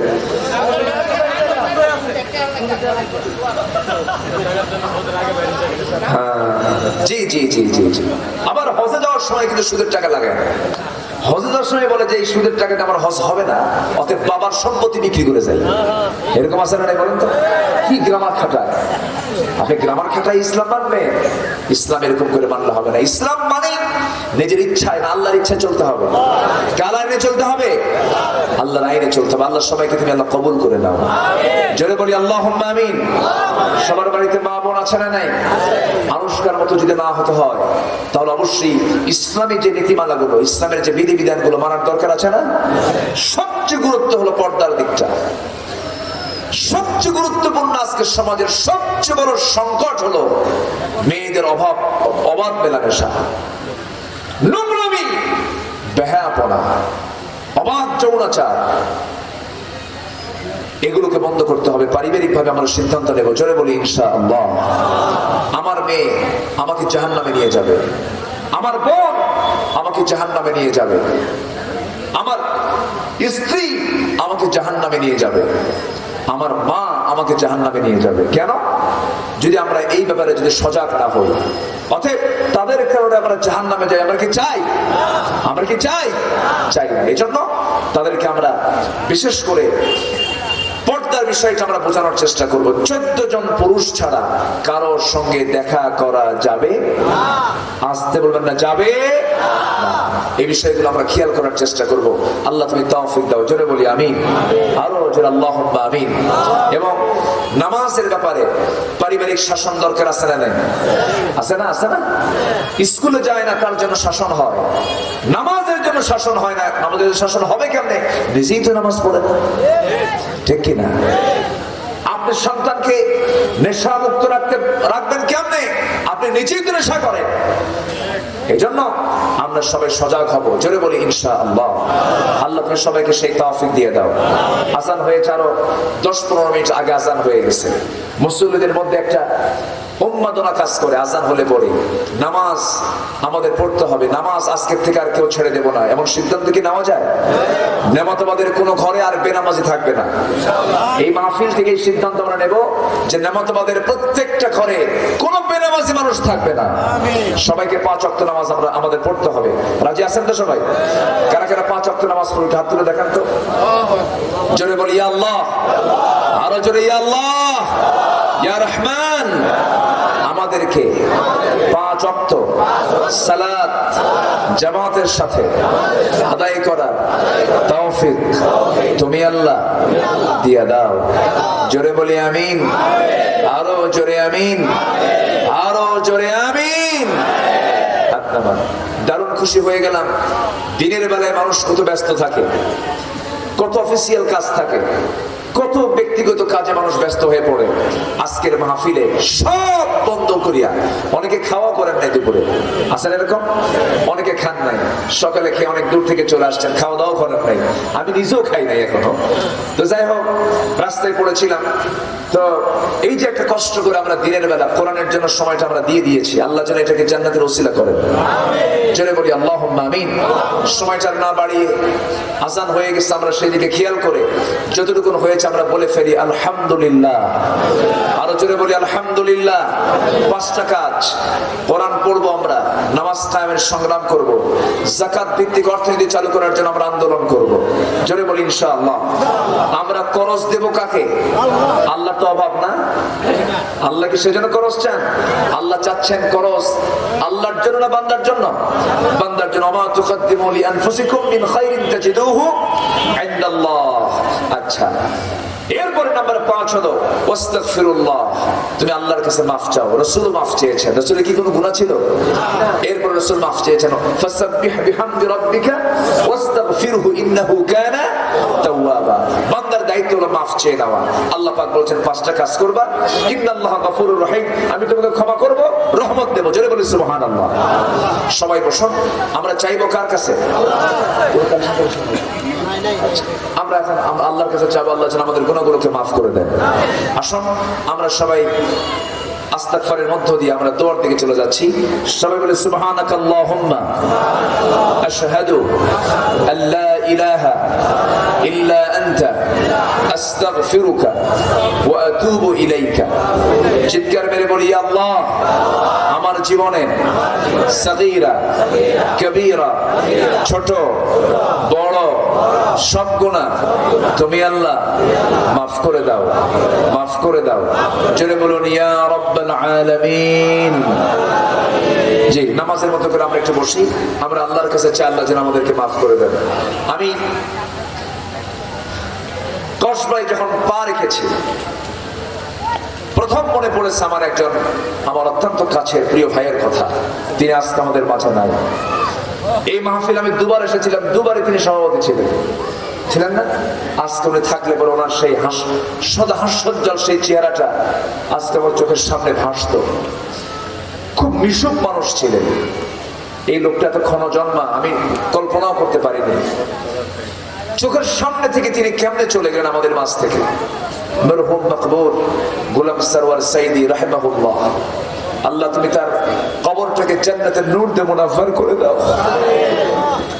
বয়স তো খুব বেশি হয়নি, তার চেয়ে কত বয়সী মানুষ এখানে বসে আছে। আজকে তিনি চলে গেছেন, আমরা তার জন্য দোয়া করি। আমি দোয়া চাচ্ছি, তার জন্য দোয়া করবেন না? সবাই তার জন্য দোয়া করবেন। আল্লাহ তুমি তার পরিবার যে আছে, সন্তান 3টা ছেলে সন্তান আছে, আমি দেখেছি, আমি তাদেরকে চিনি। আল্লাহ তুমি তাদের উড়ি হয়ে যাও। তার স্ত্রী চরম অসুস্থ, আল্লাহ তুমি তাকে সিহাতে কুল্লিয়া দিয়ে দাও। আসলে এগুলো পরীক্ষা, এগুলো কি বলেন তো? পরীক্ষা। আল্লাহ তুমি সবরে জামিল, সুন্দর ধৈর্য ধরার তৌফিক তুমি আল্লাহ দিয়ে দাও। আমরা ওই পরিবারটার জন্য দোয়া করি। অনেকে দোয়া চেয়েছেন, অনেকে বিভিন্ন জায়গা থেকে বিভিন্ন রকম দোয়া চেয়েছেন, অনেকের আব্বা আম্মা দুনিয়া থেকে বিদায় নিয়েছেন। সবার জন্য আমরা খাস করে দোয়া করবো, আল্লাহ যেন আমাদের সবাইকে মাফ করে দেন, আমাদের আব্বা আম্মাকে মাফ করে দেন। এই এলাকার প্রতি খাস রহমত নাজিল করেন। এই এলাকার প্রত্যেকটা ঘরকে ইসলামের দুর্গ বানায় দেন। ঘরে ঘরে খাদিজা, আয়েশা, সুমাইয়া, খাওলার মতো নারী আল্লাহ পাক পয়দা করে দেন। জোরে বলি আল্লাহুম্মা আমিন। ভাইজান, আপনার নাম তো ভুলে গেছেন, কবির মুন্সি ভাই, জি কবির, কবির তো কবির, আল্লাহ তুমি তাকে কবির করো, বড় করো, জোরে বলি আল্লাহুম্মা আমিন। কিন্তু মুখে দাড়ি নাই, দাড়িটা রাখা দরকার, তাই না? দাড়ি রাখলে আরো সুন্দর দেখা যাবে। আগামীতে আমরা দাড়িওয়ালা দেখবো, জোরে বলি ইনশাআল্লাহ। দাড়িতে সম্মান কমে না বাড়ে? সম্মান কমে না বাড়ে? অনেক মাহফিল এরকম পেয়েছি আমি, অনেকে দাড়ি রাখছে, আমার কথায় অনেকে দাড়ি রেখে দিয়েছে, পরে ফোন দিয়ে বলে হুজুর আপনার এই সবক পাওয়ার পর আমার সালামের পরিমাণ বেড়ে গেছে, সম্মান বেড়ে গেছে, সামাজিক মর্যাদা বেড়ে গেছে। সম্মানিত ভাইয়েরা, একটাই সুন্নাত পৃথিবীতে, বাহ্যিক সুন্নাত, যে সুন্নাত কবর পর্যন্ত যাবে। সুবহানাল্লাহ বলবেন না? এই সুন্নাত, এটা এমন একটা সুন্নাত, মানে এটা এমন একটা সুন্নাত, দায়ী সুন্নাত, যেটা কবর পর্যন্ত চলে যাবে। জোরে বলি সুবহানাল্লাহ। সাথে চলে যাবে, তাছাড়া কিছু যাবে সাথে? বলেন তো, সাথে কিন্তু কিছু যাচ্ছে না, বডির সাথে একটা পুরোপুরি একটা সুন্নাত চলে যাচ্ছে কবর পর্যন্ত। অত্যন্ত গুরুত্বপূর্ণ এটা, আমরা এটা ফলো করব। দাড়ি রাখা কিন্তু সুন্নাত না, দাড়ি রাখা কিন্তু মুস্তাহাব না, দাড়ি রাখাটা হলো ওয়াজিব। দাড়ি রাখা কি ওয়াজিব, সুন্নাতুল উলামা, পৃথিবীর সমস্ত আলেমদের এটা সুন্নাত, সুন্নাতুল আম্বিয়া, সমস্ত আলেমদের এটা সুন্নাত। আর হুকুম হচ্ছে সমস্ত উলামা একমত এটা ওয়াজিব। এটা কি ওয়াজিব। আল্লাহ তুমি এটা ফলো করার তৌফিক দাও। একটু কষ্ট দিয়ে ফেললাম মনে হয় কবির ভাই। আচ্ছা, আসুন আমরা দোয়া করি, আমরা আল্লাহর কাছে চাই আল্লাহ যেন আমাদেরকে মাফ করে দেন। আপনি দোয়া করেন। জি, মাদ্রাসার সম্মানিত সভাপতি মহোদয়, তিনি অসুস্থ। জি, আলহামদুলিল্লাহ। আমরা প্রবাসী যারা, এই গ্রামের যারা প্রবাসী আছেন, তারা অনেক সহযোগিতা করেছেন মাহফিলটার জন্য। আল্লাহ এই প্রবাস জীবনকে সুখময় করে দাও। এখন তো এই করোনা কালে গোটা পৃথিবীতে একটা বিশাল ফিনান্সিয়াল ক্রাইসিস সৃষ্টি হয়েছে, অর্থনৈতিক একটা ক্রাইসিস তৈরি হয়েছে। আল্লাহ তুমি এই ক্রাইসিসকে উত্তরণ করে প্রবাসী ভাইদেরকে তুমি আল্লাহ আবার স্বাভাবিক পর্যায়ে ফিরে আসার তৌফিক তুমি আল্লাহ দিয়ে দাও। এই গ্রামের যত বাসিন্দা আছেন তুমি সবাইকে তুমি আল্লাহ দ্বীনের জন্য কবুল করে দাও। যারা যারা দান করেছেন সবার দানকে তুমি আল্লাহ কবুল করে দাও। মাহফিলের কিছু অপোজিট কিছু লোক আছে না নাই? অপোজিশনে কিছু লোক আছে না নাই? আমরা তাদের জন্য দোয়া করি, আল্লাহ তুমি তাদেরকে হেদায়েত দিয়ে দাও। জোরে বলি আমিন। মাহফিলকে কেন্দ্র করে যদি গন্ডগোল লাগান, আপনি কোরআনের সঙ্গে গন্ডগোল করলেন, আপনি জাহান্নামী, ঠিক কি না? কোরআন সবার উপরে রাখতে হবে, কোরআনকে সামনে রেখে আমি যদি চলি তখন আর কোনো গন্ডগোল হবে না। মাহফিল হলো মৌচাক, মৌচাকে মধু থাকে, আপনি মধু নিবেন, মৌমাছির সঙ্গে গন্ডগোল করা যাবে না, মৌমাছির সঙ্গে পীড়িত করতে হবে, কারণ সে পাহারাদার। মৌমাছি হলো মৌচাকে পাহারাদার, আপনি তার সঙ্গে পীড়িত করেন, শোনো মৌমাছি আমি কিছু খাবো, মধু দাও, আপনি ওকে যদি ঢিল মারেন হুল ফুটায় দেবে। মাহফিল হলো মৌচাক, হুল মার যদি ঢিল মারেন হুল ফুটায় দেওয়া হবে, ঠিক কিনা? খারাপ বন্ধ হবে, ভালো চালু হবে, মাহফিল কখনো বন্ধ হবে না। জোরে বলি ইনশাআল্লাহ। 18 বছর কেন, আল্লাহ তুমি কিয়ামত পর্যন্ত মাহফিলকে কবুল করে নাও। আসুন দোয়া আমরা আল্লাহর কাছে চাইবো। আসর নামাজ পড়বো না ইনশাআল্লাহ? আসর যেন কারো কাজা না হয়, কোন নামাজ যেন কারো কাজা না হয়। নামাজ কাজা মানে সে মুনাফিকের কাতারে চলে যাওয়া। সে কিসের কাতারে চলে যাওয়া? মুনাফিকের কাতারে চলে যাওয়া। এই জন্য আমরা নামাজকে কখনো ছেড়ে দেবো না। আসুন দোয়া করি, আমরা আল্লাহর কাছে চাই। এখানে জামাত হবে, এখানে আজান হবে, এখানে মুখে আজান হবে, আজান যেহেতু হয়ে গেছে পাশে, এখানে মুখে আজান হবে, এখানে জামাত হবে। যদি ওযু থাকে এখানে নামাজটা পড়ে নিতে পারবেন, আর ওযু না থাকলে ওযুর ব্যবস্থা আছে, ওযু করে নিন, আছে না? পর্যাপ্ত ব্যবস্থা আছে তো, সবাইকে একসঙ্গে পারবেন, হয়তো পারবে না। যদি খুব সংকট হয় তাহলে আপনি আশেপাশের জায়গায় আপনি পড়তে পারেন, তবে এখানে একটা জামাত আপনি অংশগ্রহণ করবেন। আসুন আমরা দোয়া করি, আমরা আল্লাহর কাছে চাই। মোহতারাম আপনি দোয়া করে দেন, আপনি দোয়া করেন, আপনি দোয়া করেন। কেউ করবেন না, আমারই দায়িত্ব দেবেন। আল্লাহুম্মা ربنا ظلمنا أنفسنا وإن لم تغفر لنا وترحمنا لنكونن من الخاسرين। আল্লাহ তাআলা গধূলি বেলা মিষ্টি বিকেলে হাজারো মুসলমান নরনারীকে নিয়ে তোমার কালামের একটা আয়াতের অংশকে সামনে রেখে কিছু আলোচনা করেছি। ঈমান নিয়ে টিকে থাকার কি পন্থা আল্লাহ তাআলা কিছু বোঝানোর চেষ্টা করেছি। আল্লাহ মেহেরবানি করে তোমার শাহী দরবারে হাত তুলেছি, গুনার বোঝা মাথায় নিয়ে হাত তুললাম, গুনার দিকে তুমি আল্লাহ নজর দিলাম, আমরা ধ্বংস হয়ে যাব। দয়া করে মায়া করে তামাম জীবনের গুনাহগুলোকে মাফ করে দাও। জনম দুঃখিনী মা, জনম দুঃখী বাপজান যারা চলে গেলেন, জিন্দেগীর গুনাহগুলো মাফ করো, কবরগুলোকে জান্নাতের টুকরা বানায়া দাও। অনেক আলোচনা শেষ করে বাড়ি ফিরে যাব, বাড়িতে ফিরে গিয়ে সব দেখবো কিন্তু মাকে পাবো না রে। আমাকে চলে যাব বাড়িতে, বাপকে দেখবো না, মাকে দেখবো না। মা ডাকের মধ্যে কি যে মজা আছে, যিনি হারিয়েছেন তিনি তো বুঝতে পারেন রে আল্লাহ। আল্লাহ তাআলা সেই মা সে আব্বা যারা দুনিয়া থেকে গত হলেন, কবরগুলোকে জান্নাতের নূর দিয়ে মুনাফার করে দাও। সবাই চক্ষু বন্ধ করে আব্বা আম্মার জন্য সবাই বলুন রব্বির হামহুমা কামা রব্বায়ানি সগীরা, রব্বির হামহুমা কামা রব্বায়ানি সগীরা। আল্লাহ তাআলা বিশেষ করে এই মাহফিলের আয়োজন যারা করলেন, শোনার জন্য দূর দূরান্ত থেকে যারা আসলেন, বিনিময়ে কিয়ামতের কঠিন ময়দানে কেউ কাউকে যেদিন চিনবে না, যেদিন মানুষ কাঁদতে কাঁদতে চোখের পানিগুলো শেষ হবে, চোখ থেকে রক্ত বের হওয়া শুরু হয়ে যাবে, সেই কঠিন মুসিবতের দিন এই মাহফিল সবার জন্য নাজাতের মাধ্যম বানায় দিও আল্লাহ। ও আল্লাহ, আমার ডানে আমার বামে আমার সামনে পেছনে যত ভাই আল্লাহ যত মা বোন আব্দুল আছেন সবার হাতগুলোকে তুমি আল্লাহ চালাইয়া নিও। এই মাদ্রাসা থেকে কবুল করে নিও, কবরের সভাপতিকে তুমি আল্লাহ সুস্থ করে দিও। আল্লাহ তাআলা শিক্ষক ছাত্রদেরকে তুমি আল্লাহ দয়া করে কবুল আর মঞ্জুর করে নিও। কবির ভাই ভাগ্যবান মানুষের নাম তুমি তার খেদমতকে কবুল করে নাও, মিজান ভাইকে কবুল করে নাও। সবার নাম তো আমার জানা নাই, যারা যা চাওয়া তুমি আল্লাহ পাওয়া করে দিও। এই দুনিয়াতে আসার তো সিরিয়াল ছিল, যাওয়ার তো কোনো সিরিয়াল থাকে না রে। বড় ভাই রেখে ছোট ভাই চলে যায়, বাপ রেখে সন্তান চলে যায়, এই তো দুনিয়ার নিয়ম। যখন মরতে হবে তুমি আল্লাহ শহীদে মওত খাবো, সবার কপালে তুমি আল্লাহ জুটাইয়া দিও। কোন দিন দুনিয়া থেকে বিদায় হবো জানি না, ডান হাতে বললাম না আসা পর্যন্ত কবরে নিও না আল্লাহ। ও আল্লাহ, তোমার দরবারে দোয়া করে সমস্ত মুসলমানদের জন্য, ওই সমস্ত মুসলমান ওই যে ফিলিস্তিনের মা মেয়েকে ধরে নিয়ে যায় ইসরায়েলি সৈন্যরা, ইসরায়েলি কারাগারে রেখে মার চোখের সামনে মেয়েকে ধর্ষণ করে, মেয়ের চোখের সামনে মাকে ধর্ষণ করে। ইয়েমেনের ছোট্ট ছোট্ট বাচ্চারা খাবার না পায়, তোমাকে বলে আল্লাহ কোনো রুটি নাই, খাবার নাই, মৃত্যু দাও, জান্নাতে আমাদের খাবার দাও। আল্লাহ তাআলা এই যে একটা অবস্থা, এই ক্রাইসিস পিরিয়ডে মুসলিম উম্মার জন্য একটা আমর তুমি আল্লাহ প্রেজেন্ট ওয়ার্ল্ডে পাঠায় দাও। কোন দিন দুনিয়া থেকে বিদায় হব জানি না, মরার সঙ্গে সঙ্গে ঘর থেকে বের করে দেবে, জীবনের শেষ গোসল হয়ে যাবে, মরা মুখ দেখে দেখে চলে যাবে, কবরে শোয়া দেবে, বাঁশ জমা দেবে, মাটি জমা দেবে, ওই যে বিদায় দিয়ে দেবে রে, আর কোনোদিন কেউ খোঁজ নিতে যাবে না। ফজরে মরবো জোহরে, জোহরে মরবো সন্ধ্যায় দাফন, সন্ধ্যায় মরে যাব, রাত 12টার মধ্যে দাফন করে আমাকে বিদায় দিয়ে দেবে, জীবনের ইনিংসটা শেষ হয়ে যাবে, এই দুনিয়ার জগৎ সব শেষ হয়ে যাবে রে। ও আল্লাহ, মরতে যখন হবে তোমার পথে মরার তৌফিকটা দিয়ে দিও।